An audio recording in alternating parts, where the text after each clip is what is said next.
السلام علیکم ویورز، میں ہوں شاکر سولنگی۔ ویورز، سپریم کورٹ نے جو پی ٹی آئی کے انتخابی نشان بلے کے حوالے سے سماعتیں کی تھی، لائیو سماعتیں، اس کا تحریری اور تفصیلی جو فیصلہ ہے جاری کر دیا ہے۔ تفصیلی فیصلے میں کیا کچھ کہا گیا ہے وہ میں آپ کو مختصر کر کے پرسائز کر کے پڑھ کر سناتا ہوں۔ ویسے 38 صفحات کا ہے، بہت طویل ہے، لیکن میں کوشش کروں گا کہ 8 سے 10 منٹ سے اوپر نہ جاؤں۔ 38 صفحات پر مشتمل فیصلہ چیف جسٹس قاضی فائز عیسیٰ نے خود تحریر کیا ہے۔ فیصلے میں کہا گیا ہے کہ 10 جنوری 2024 کا پشاور ہائی کورٹ کا فیصلہ کالعدم قرار دیا جاتا ہے۔ الیکشن کمیشن کا 22 دسمبر 2023 کا فیصلہ بحال کیا جاتا ہے۔ یہ بات قابل فہم ہے، سپریم کورٹ کہتی ہے کہ پشاور ہائی کورٹ نے درخواست گزار کو الیکشن کمیشن کے سامنے پیش ہونے کا کہا۔ 20 دن کے بعد پشاور ہائی کورٹ نے فیصلہ دیا کہ الیکشن کمیشن انٹرا پارٹی انتخابات سے متعلق کچھ نہیں کر سکتا۔ پشاور ہائی کورٹ نے لاہور ہائی کورٹ کے فیصلے کو بھی نظر انداز کر دیا۔ پشاور ہائی کورٹ نے لاہور ہائی کورٹ کے حتمی فیصلے کا انتظار بھی نہیں کیا۔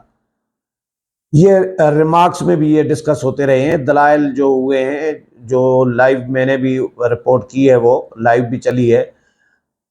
اچھا، پشاور ہائی کورٹ کے سامنے محض سرٹیفکیٹ کا معاملہ نہیں تھا، بلکہ P T I intra party election کا معاملہ تھا۔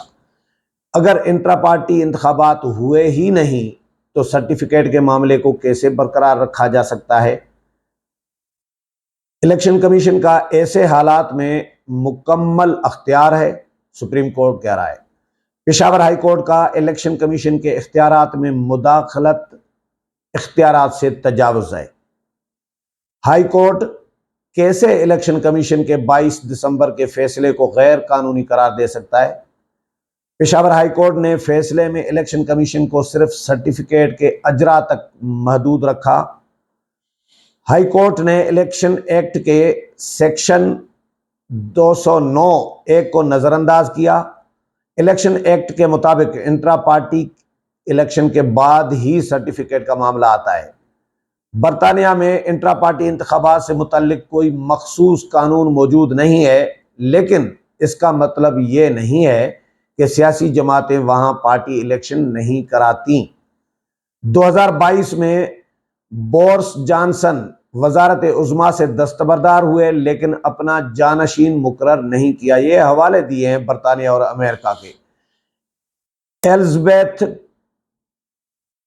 نے رشی سوناک کو شکست دے کر وزیر اعظم منتخب ہوئیں۔ ایلزبتھ کے استعفے کے بعد رشی سوناک کا بلا مقابلہ منتخب ہوئے۔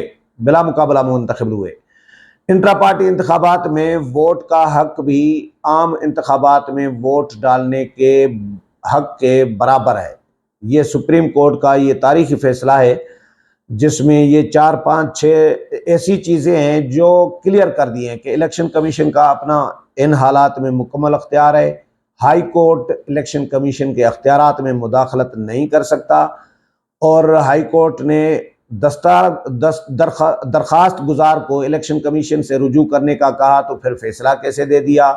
پھر لاہور ہائی کورٹ کے فیصلے کو بھی نظر انداز کیا۔ یہ نکات ہیں جن کی بنیاد پر چیف جسٹس نے اور سپریم کورٹ نے فیصلہ دیا ہے، ان کی بینچ نے، لیکن اس پر تنقید کا چیف جسٹس کو نشانہ بنایا گیا۔ اچھا جی، انٹرا پارٹی انتخابات میں ووٹ کا حق بھی، یہ بھی بڑا نکتہ ہے، ایسا ہی ہے جیسے عام انتخابات میں ووٹ ڈالنے کا حق۔ امریکی سپریم کورٹ نے اپنے متعدد فیصلوں میں انٹرا پارٹی انتخابات کی اہمیت اجاگر کی ہے۔ تحریک انصاف نے انٹرا پارٹی انتخابات سے متعلق لاہور ہائی کورٹ سے رجوع کیا۔ تحریک انصاف کی درخواست پر ہی لاہور ہائی کورٹ کا 5 رکنی بینچ تشکیل دیا گیا۔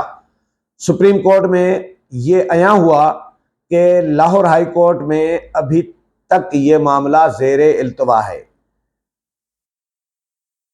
بیرسٹر گوہر نے خود کو چیئرمین پی ٹی آئی نامزد کیا، لیکن ان کی نامزدگی کا اصل طریقہ کار واضح نہیں کیا۔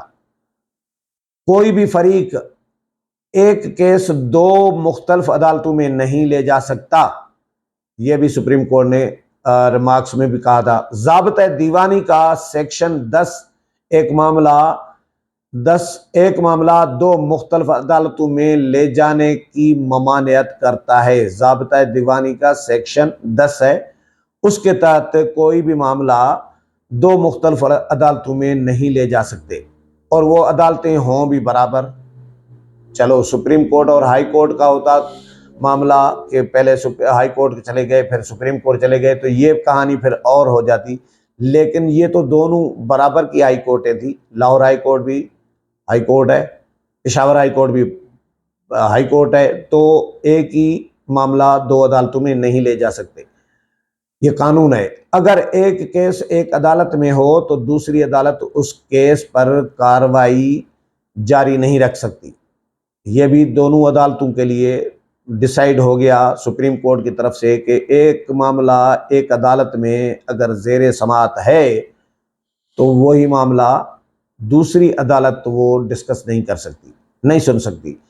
اگر ایک فریق ایک ہی معاملہ دو مختلف ہائی کورٹس میں لے کر جائے تو یہ قانون کی حکمرانی اور جوڈیشل پروسیس کو نیچا دکھانے کے مترادف ہے۔ یہ بہت یعنی انسلٹ ہے، بے عزتی ہے، اداروں کی توہین ہے، یہ سمجھیں مطلب یہی نکلتا ہے۔ اچھا، سپریم کورٹ صلاح الدین ترمیزی کیس میں یہ اصول طے کر چکی ہے کہ جب کیس ایک ہائی کورٹ میں ہو تو دوسری ہائی کورٹ مداخلت نہیں کر سکتی۔ جب پہلے صلاح الدین ترمیزی کا کیس موجود ہے تو اس کے بعد تو ان ہائی کورٹس کو معزز ججز کو سوچنا چاہیے تھا کہ پشاور ہائی کورٹ کے ججز کو سوچنا چاہیے تھا کہ بھائی لاہور ہائی کورٹ میں معاملہ زیر سماعت ہے، سب جوڈس ہے پہلے ہی آلریڈی، تو پھر ہم کیسے سماعت کر رہے ہیں؟ تو یہ پشاور ہائی کورٹ کو سوچنا چاہیے تھا، کیونکہ یہ پہلے سے طے شدہ اصول ہے۔ تفصیلی فیصلے میں آئین کے آرٹیکل 17 اور جمہوریت کا حوالہ بھی دیا گیا ہے۔